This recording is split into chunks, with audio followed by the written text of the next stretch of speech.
She was 9 years old. She had a bag of canned goods in her hands. She was trying to do something good. She never made it to school. She never made it home. For nearly 6 decades, her family had no answers. Then a college student sitting at a computer changed everything. This is the chilling story of Marise Chiverella. It all began in the kind of town that people from the outside world might call quiet, or safe, or simple, and mean all of those things as compliments. Hazleton, Pennsylvania sat nestled in the northeastern part of the state, built on the backbone of the coal industry, shaped by generations of working-class families who came from Europe and planted roots deep into the Pennsylvania soil. By the early 1960s, the coal boom had softened, but the community itself remained tight. Neighbors looked out for each other. Children played outside until dark. Marise Chiverella was 9 years old. She was a third-grade student at St. Gabriel's School, a Catholic elementary school in Hazleton. By every account, she was a gentle, obedient child. The kind of little girl who listened to her parents, who followed the rules, who did what she was supposed to do. She had dark hair and a small frame, and she was young enough that the world still looked the way children need it to look. Full of routine, full of safety, full of the assumption that people are mostly good. On that Wednesday morning in March, Marise had a specific task. Her school was running a charity drive, collecting canned goods to donate to those in need. Marise had a bag of those donations ready to go. She was going to carry them to the Church of Saints Peter and Paul along the way to school, drop them off, and continue on to class. It was a small act of generosity. It was the kind of thing that good families teach their children to do. And it was the reason she took the route she took that morning. She left her home on North Laurel Street sometime around 8 o'clock in the morning. The walk was not long. The streets were familiar. There was nothing unusual about the day, nothing that would have made her parents pause at the door and feel afraid. She walked out, and she was gone. When Marise did not arrive at St. Gabriel's that morning, her absence was noticed quickly. Word reached her family, and the alarm was raised. Hazleton police were contacted, and within hours, a search was underway. People fanned out across the neighborhood. Officers, neighbors, volunteers, checking every alley, every yard, every empty space between her home and her school. The route was combed over and over.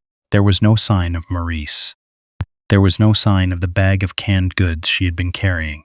It was as if she had simply stepped off the sidewalk and disappeared from the world entirely.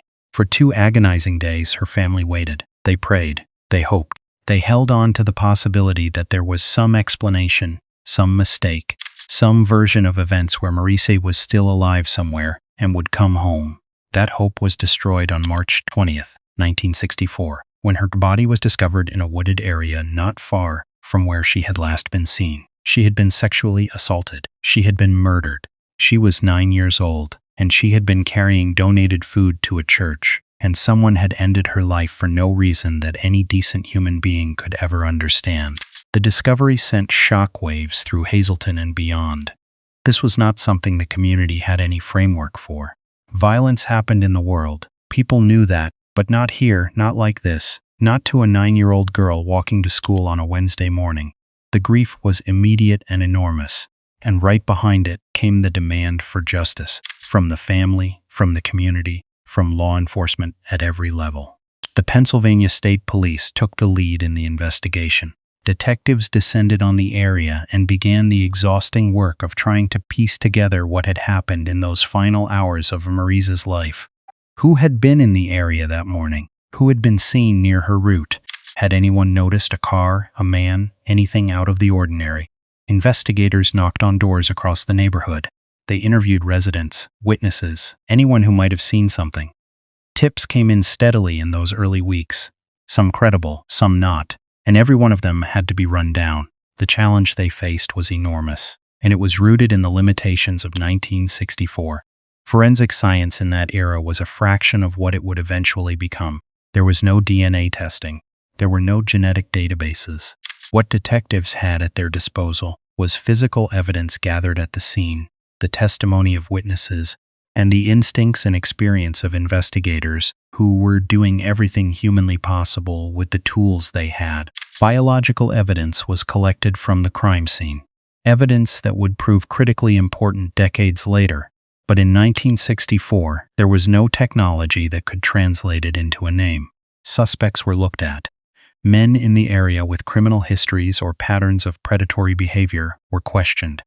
Persons of interest came and went through the investigation over the years, but nothing stuck. No one was ever charged, no arrest was ever made. And slowly the initial frenzy of the investigation gave way to something more painful, the long, grinding silence of a cold case. The years moved forward whether the family wanted them to or not. The 1960s gave way to the 1970s. New detectives inherited the file. New technologies emerged that prompted fresh looks at old evidence. Periodically, the Pennsylvania State Police would revisit the Chiverella case, pull out the boxes, go back through the interviews, and try once more to find the thread that had been missed. Investigators who worked the case over the decades reportedly numbered more than 230 Pennsylvania state police officers across the full span of the investigation. That number is almost hard to comprehend. More than 230 people across nearly 6 decades, all working at different times to find out who killed Marise Chiverella. And for all of that effort, for all of those years and all of those minds devoted to the question, the answer remained out of reach. Meanwhile, Marise's family lived with the absence. Her parents carried it. Her siblings carried it. The grief of losing a child to violence is incomprehensible on its own. But losing a child to violence and never knowing who did it, that is a different kind of suffering entirely. There is no chapter to close. There is no conviction to point to and say, this person was held accountable. There is only the calendar moving forward while the wound stays open. Every year that passed without an answer was another year the family had to find a way to keep going anyway. The breakthrough that finally came did not arrive through traditional detective work. It arrived because of a revolution in science that nobody could have predicted back in 1964, or even in 1994, or even in 2004. The technology is called genetic genealogy, and in the late 2010s it began rewriting what was possible in cold case investigations across the United States. Here is how it works. When biological evidence is collected from a crime scene, DNA can often be extracted from it and used to build a genetic profile of the person who left it behind. For decades, that profile was only useful if the person it belonged to was already in a law enforcement DNA database.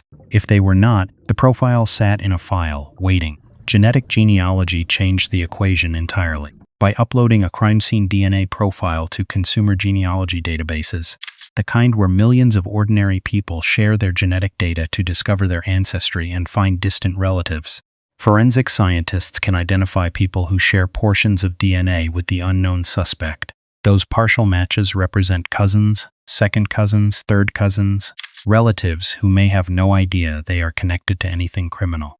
From those matches, skilled genealogists can begin building a family tree, working outward and then narrowing inward, generation by generation, until they can identify who in that family tree matches the age, sex, and geography of the suspect. It is painstaking, detailed, deeply skilled work. And it was exactly this process that the Pennsylvania State Police pursued when they partnered with Othram, a forensic genomics laboratory based in Texas that specializes in using advanced DNA technology to solve cold cases that traditional methods could not crack. Othram was able to develop a usable DNA profile from the biological evidence that had been preserved from the 1964 crime scene. That profile was then handed to a genealogist who would spend hours, likely many hours, tracing family lines and cross-referencing genetic matches against historical records to find their way to a name. That genealogist was Kalani Akana. She was 20 years old, she was a college student, and she was a volunteer. Akana worked with the kind of patience and precision that this process demands. She pulled on genetic threads, matched them against census records and marriage records and death certificates and family trees, and she kept following the trail wherever it led. This is not glamorous work. It does not happen fast. It requires sitting with uncertainty and detail for long stretches of time, trusting that the answer is in there somewhere and refusing to stop until it surfaces. Kalani Akana did not stop, and the trail led her to a man named James Paul Forte. James Paul Forte was a Pennsylvania man. In March of 1964, he would have been a young adult. He lived in the region. He had the opportunity to have been on that street on that morning when Marise Chiverella was walking with her bag of canned goods. The genealogical evidence pointed to him with the kind of specificity that demanded a follow-up.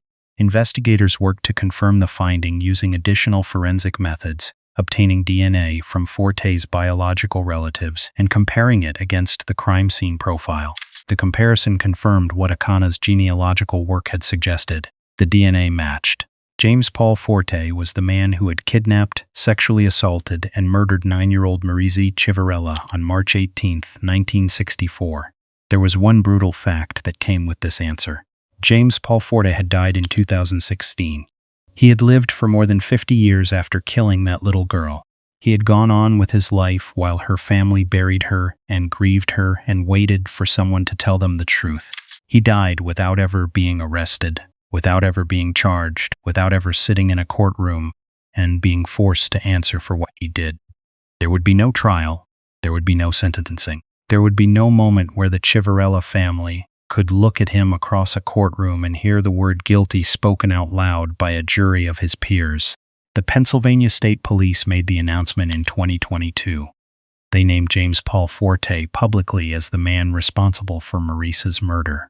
They credited Othram and Kalani Akana by name, acknowledging that a 20-year-old college student had done what 230 investigators across 58 years had been unable to do. Not because those investigators were not dedicated, not because they did not care, but because the tool that made it possible simply did not exist until now. For Marise's surviving family, the announcement brought something that falls short of justice but stands apart from silence. They finally knew. After 58 years of not knowing, they finally had a name to attach to the monster who took that little girl off a sidewalk in Hazleton, Pennsylvania, on a cold March morning when she was carrying food to a church. The name is James Paul Forte. He is dead. He escaped a courtroom, but he did not escape history. Marise Chiverella was 9 years old. He had dark hair and a kind heart and a bag of canned goods in her hands. She was doing something good on the morning she died. She deserved a long life, a full life, every ordinary and extraordinary thing that life had to offer. She deserved to grow up. The fact that it took nearly 6 decades and a college student working as a volunteer to finally say who killed her should stay with all of us for a very long time. If this story hits you differently, please like and subscribe to our channel for more disturbing cases like this.